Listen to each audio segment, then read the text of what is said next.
মানুহৰ জীৱনত ধন ঐশ্বৰ্যই জানো সকলো। তোমালোকৰ জাতটোৰ ওপৰত সেই বুলিয়েইতো মোৰ ধাৰণা আছিল। আমাৰ জাতটোক তেন্তে তুমি অলপো চিনা নাই আৰু মোকো চিনা নাই।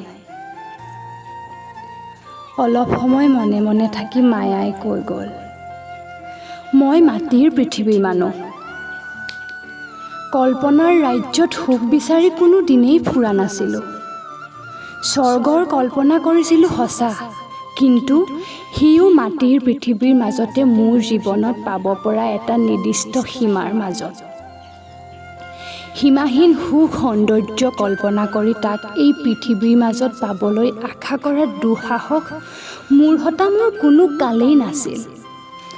মই যি বিচাৰিছিলোঁ, যি ভাবিছিলোঁ, যি কল্পনা কৰিছিলোঁ, ইয়াতে সেই সকলো মই পাইছোঁ।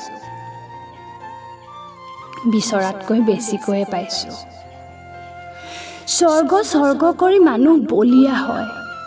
যদি সঁচাকৈয়ে স্বৰ্গ আছে আৰু সি যদি ইয়াতকৈও বহু গুণে শ্ৰেয়, সুখ, আনন্দ, ঐশ্বৰ্যৰে ভৰাও হয়, তথাপি তাৰ প্ৰতি মোৰ কোনো হাবিয়াস নাই, লোভ নাই। তোমাকে লৈ, পখিলীক লৈ মোৰ এই সৰু সংসাৰখন, তাত থকা ক্ষুদ্ৰ ক্ষুদ্ৰ অতি সাধাৰণ সম্পদবোৰ, গোটেই ঘৰখনতে বৈ থকা শান্ত কোমল বতাহখিনিৰ সৈতে এইয়ে মোৰ স্বৰ্গ। আন স্বৰ্গ মোক নালাগে, নিবিচাৰোঁ, কামনাও নকৰোঁ। দীঘল বক্তব্যটো শেষ কৰি মায়াই মোৰ মুখলৈ চাই ধুনীয়াকৈ আকৌ এবাৰ হাঁহিলে। অন্তৰখন মোৰ তৃপ্তিৰে ভৰি পৰিল। ক্ষন্তেক মনে মনে থাকি মায়াৰ হাত এখন নিজৰ হাতৰ মুঠিত তুলি ল'লোঁ। মায়াই লাহেকৈ সুধিলে, কি? মায়াই জানে এই কিৰ কোনো উত্তৰ নাই। মই কোনো দিনেই দিয়া নাই, দিব নোৱাৰোঁ। তথাপি সোধে মায়াই। মায়াই বুজে তাৰ উত্তৰ কাণেৰে শুনাকৈ ভাষাৰে দিব নোৱাৰি, কিন্তু সি অব্যক্ত নাথাকে।